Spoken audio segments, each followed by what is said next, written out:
Hello everyone, this miss Sara Shuvo and welcome to my channel. আজকে আমি আপনাদের সাথে আবার একটি নতুন ভিডিও নিয়ে হাজির হব। সেটা হচ্ছে, আপনারা সবাই জানেন অলরেডি যে অস্ট্রেলিয়াতে ভিসা ক্যাটাগরিতে একটা ইস্যু হয়েছে। একটা প্রবলেম হয়েছে, সেটা হচ্ছে অস্ট্রেলিয়া অ্যাসেসমেন্ট লেভেল 3 তে চলে গেছে। এখন লেভেল 3 কান্ট্রিটা কি সেটা আগে আপনাকে বলি। অস্ট্রেলিয়া যে ভিসা ক্যাটাগরি যখন লেভেল 1 এ আসছিল, তখন কিন্তু আমি ভিডিও বানাইছিলাম যে এটা আমাদের জন্য সুখবর। এখন লেভেল 3 তে গেছে, এটা আমাদের জন্য আসলে দুঃখের একটা সংবাদ, কারণ এটা আমাদের ভালো ধরনের প্রবলেম হয়েছে আপনারা বলতে পারেন। অস্ট্রেলিয়া ওদের এই অ্যাসেসমেন্ট অথরিটিটাকে 3টা ভাগে ভাগ করছে, level 1, level 2 and level 3। Level 3 হচ্ছে সর্বনিম্ন পদস্থ লোক বলতে পারেন বা পদস্থ কান্ট্রি। লেভেল 1 হচ্ছে মানে গুড প্রোফাইল কান্ট্রি। এখন লেভেল 3 তে কেন গেল, এর থেকে আগে আসি যে লেভেল 3 তে প্রবলেমগুলো কি হইতে পারে। লেভেল 3 হচ্ছে high risk country, high refusal history থাকবে আপনার লেভেল 3 তে। আর হচ্ছে আপনার ফাইন্যান্সিয়াল যে বা জেনুইনসিটি যেটা বুঝাইতে চান আপনি, সেটা আপনার অনেক কড়া ভাবে বুঝাইতে হবে লেভেল 3 তে। লেভেল 1 এ গুড প্রোফাইল মানে আপনার কান্ট্রি থেকে এত অ্যাসেসমেন্ট করা হবে না আপনার প্রোফাইলগুলোকে, কারণ ওরা ট্রাস্ট করে যে আপনার দেশ থেকে মানুষ আসা জেনুইন স্টুডেন্ট, ওরা পড়ালেখা করার জন্য আসে, এরপর আর চলে যাবে। বিষয়টা হচ্ছে এরকম। আর লেভেল 2 হচ্ছে মিডিয়াম চেকিং হয়, that's not a big deal. কেন বাংলাদেশ অ্যাসেসমেন্ট লেভেল 3 তে গেল সেটা আগে আপনাকে বুঝাই। কিছুদিন আগে কিন্তু অ্যাসেসমেন্ট লেভেল 1 এ ছিল। আসলে অ্যাসেসমেন্ট লেভেলটা আসলে ম্যাটারই করে না। ম্যাটার করে কি জানেন, যে আমরা আসলে কিভাবে নিজেকে উপস্থাপন করতেছি, আমরা কি প্রোফাইলটা ইউজ করতেছি, এটা হচ্ছে সবচেয়ে বেশি ইম্প্যাক্ট ফেলায়। কারণ বাংলাদেশ থেকে এমন অনেক ছেলে পেলে লাইক 2-3 বছর স্টাডি গ্যাপ আছে, ওকে ডিপ্লোমা একটা সার্টিফিকেট র্যান্ডমলি দিয়ে চালাই দিল অনলাইন, এটা পাওয়া যাইতেছে না। এরপরে 2 বছর 3 বছরের গ্যাপ আছে, কারণ বাংলাদেশ যখন লেভেল 1 এ চলে গেছে, তখনকার মানুষ মনে করছে এখন যেমনি মন চায় এমনি ফাইল আপলোড করলে ভিসা হবে। হ্যাঁ, অনেকের ভিসা হয়েছেও, বাট লেভেল 3 তে আসার আগেও কিন্তু হিউজ লেভেলে রিফিউজাল হয়েছে লেভেল 1 থেকে। For what? কারণ গভর্নমেন্ট এটা অলরেডি আজ পেয়ে গেছে যে আপনারা বা আমরা যারা বাংলাদেশি আছি, আমরা খুব ভালো লোক, আমরা যারা এই ধরনের ডকুমেন্টেশন আপলোড করছি, আমরা মেজরিটি ফেক ডকুমেন্টস আপলোড করছি। যেমন ধরেন, কারো ব্যাংকের লোন দেখাইছে লাইক 80 লাখ টাকা, কিন্তু তার সোর্স অফ ফান্ডের কোনো খোঁজ খবর নাই যে এই টাকাটা কোথা থেকে আসছে, টাকার উৎস কি, একসাথে এত টাকা কে ডিপোজিট করে দিল আপনাকে, আপনার এই ট্রানজেকশনটা দেখাইতে পারেন নাই, মনে করছেন র্যান্ডমলি আপলোড করলে হয়ে যাবে। এরপরে আপনি এসওবি ডিরেক্ট চ্যাটজিপিটি থেকে কপি পেস্ট করে দিয়েছেন, আপনি মনে করছেন হয়ে যাবে। এগুলো তো আসলে জেনুইন না, কারণ যারা কেস অফিসার বসে আছে ওদের তো আর 10টা ফাইল দেখতে হয় না, আর একটা ফাইল দেখলে বোঝা যায় যে এরকম র্যান্ডম সাইজের 10টা ফাইল মার্কেটে ঢুকছে। So which is so difficult. কি কি কারণে মনে করেন বাংলাদেশ লেভেল 3 তে চলে গেছে, আগে আমি আপনাদের সাথে একদম একদম ক্লিয়ার ভাবে বুঝাই। এক হচ্ছে কি আপনার ফেক আর উইক এসওপি ভিসা রিফিউজের মেইন কারণ, আপনার আনক্লিয়ার স্টাডি প্ল্যান ভিসা রিফিউজের মেইন কারণ, লো ফাইন্যান্সিয়াল হিস্ট্রি মানে লো ফাইন্যান্সিয়াল ডকুমেন্টেশন দেখানো। এরপর আপনি বলতে পারেন ওভার স্টে করা, কোর্স না করে ধরেন লেন্দি স্টে করতেছে, এখানে ফেল করতেছে, আবার পে করতেছে, ভিসা এক্সটেনশন করতেছে, মানে লুপহোলটাকে ইউজ করার চেষ্টা করতেছে। এগুলো যখন সব ডাটা একসাথে ওরা দেখছে যে দ্যাটস রং, তখনই ওরা বলছে যে এটা লেভেল 3 কান্ট্রি বানাই দিতে হবে। এখন লেভেল 3 তে কিন্তু ওরাই ট্রান্সফার করে দেয়, কারণ ওদের ইমিগ্রেশন থেকে ওরা ডিক্লেয়ার করে যে এই কান্ট্রিটা এখন হাই রিস্ক মনে হচ্ছে, এদের থেকে যারা ডকুমেন্টেশন আসতেছে বা যারা ভিসা অ্যাপ্লিকেশন করে ওরা জেনুইন না। এখন বলতে পারেন যে শুভ ভাই এখন লেভেল 3 তে তো চলে আসছে, কেন আসলো? লেভেল 3 তে আসছে ভাই যে আপনাদের এজেন্সিস গুলার কারণে, একদম অনেস্টলি বলতেছি। কারণ দেখেন, এজেন্সি আপনাদের লাইফটা নিয়ে খেললে খুব মজা আছে এজেন্সির।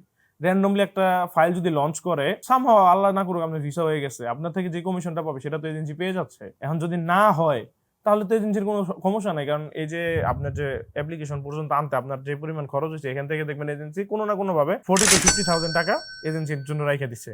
আপনি ফাইল ওপেনিং এর জন্য বলতে পারেন, আপনার ডকুমেন্টেশন বানানোর কথা বলতে পারেন, বা যে কোনো কাজেই বলেন, সেখানে এজেন্সি কিন্তু এজেন্সির কাজ করে দিচ্ছে। এখন অনেকে লো প্রোফাইল দিয়ে আমাকে টেক্সট করে যে ভাই এখন কি আমি অ্যাপ্লাই করবো বা করবো না। আমি আসলে ডিক্লেয়ার করার মতন কেউ নাই। আপনার রিজিকে থাকলে তো ভিসা হবেই, বাট মানে একদম ধরেন আপনার প্রোফাইলটা অস্ট্রেলিয়ার জন্য সুইটেবল না, আপনার স্টাডি গ্যাপ বেশি, আপনার আইএলটিএস স্কোর কম আছে, তাও আপনি বলতেছেন ভাই EAP or diploma leading to bachelor যেটা পারেন আমার অ্যাপ্লাই করে আমার ঢুকাই দেন, আমার যে কোনো ভাবে অ্যাপ্লিকেশন করতে হবে, তাহলে আপনি রঙের মধ্যে আছেন।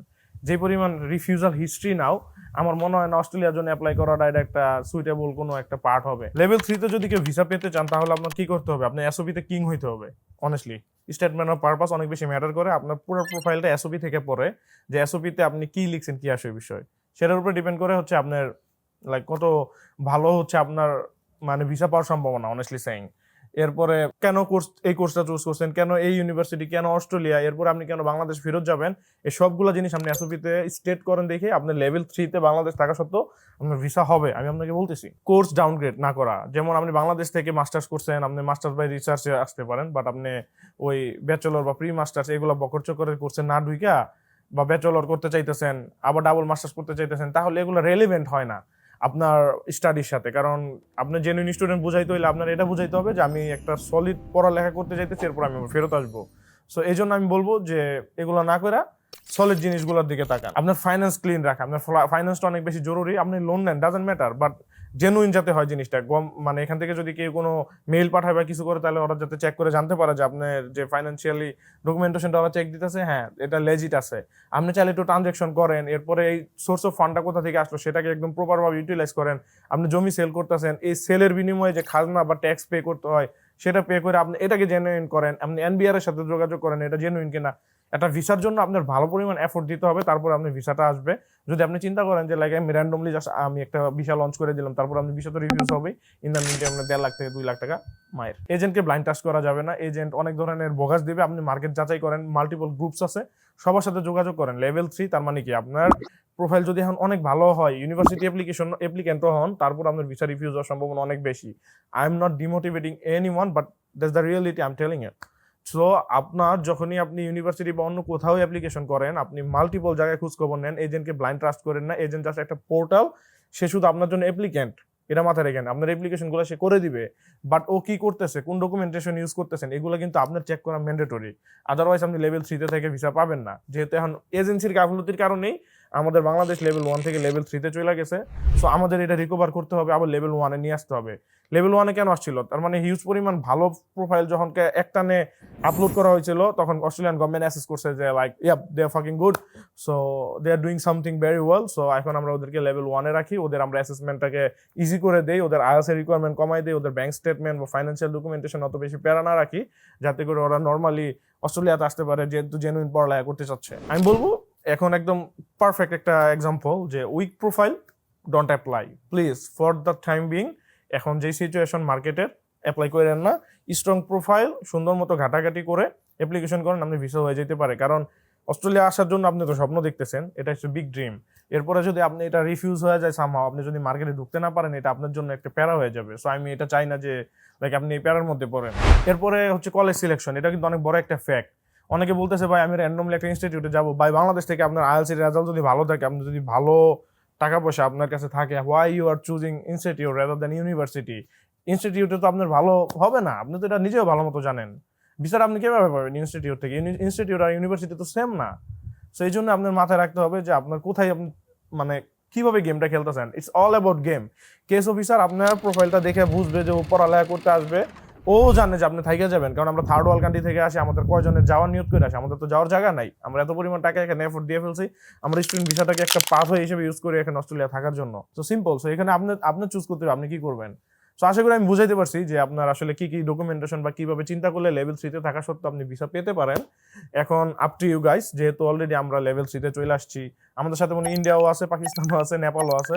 So it's not a big deal. এইসব দেশ থেকে, সাউথ এশিয়া থেকে অল টাইম মানুষ আসবে, বাট আমাদের এখন হাতে কিছু করার নাই। আমরা লেভেল 3 চলে আসছি, আমাদের রিস্কের মধ্যে আছি, বাট ইটস অলরাইট, কিছু করার নাই। সো আমাদেরটা আমাদেরই বুঝতে হবে। আশা করি আপনারা বুঝতে পারছেন আমার আসলে মেসেজটা কি দিতে চাচ্ছি। লেভেল 3 থাকা সত্ত্বেও আপনি ভিসা পেতে পারেন যদি আপনার প্রোফাইলটা স্ট্রং হয়। লেভেল 3 মানে এই আপনার ভিসা রিফিউজ হয়ে যাচ্ছে, ওরা কিন্তু ডিক্লেয়ার করে দেন আপনার ভিসা বাংলাদেশ থেকে কেউ আর পাবে না। ওরা বলছে আমরা একটু হাই অ্যাসেস করব, তোমাদের রিকোয়ারমেন্টস একটু বেশি, কারণ তোমাদের মানে আগের প্রোফাইল খারাপ ছিল, তোমাদের আগের হিস্ট্রি খারাপ ছিল, এই জন্য আমরা বেশি অ্যাসেস করতেছি। দ্যাট ডাজন্ট মিন আপনার ভিসা হবে না, আপনারা ওরা ভিসা দিবেই না। আশা করি বুঝাইতে পারছি। ইনশাআল্লাহ নেক্সট কোনো ভিডিওতে দেখা হবে। টিল দেন সবাই ভালো থাকেন, আমার জন্য দোয়া করবেন। আসসালামু আলাইকুম।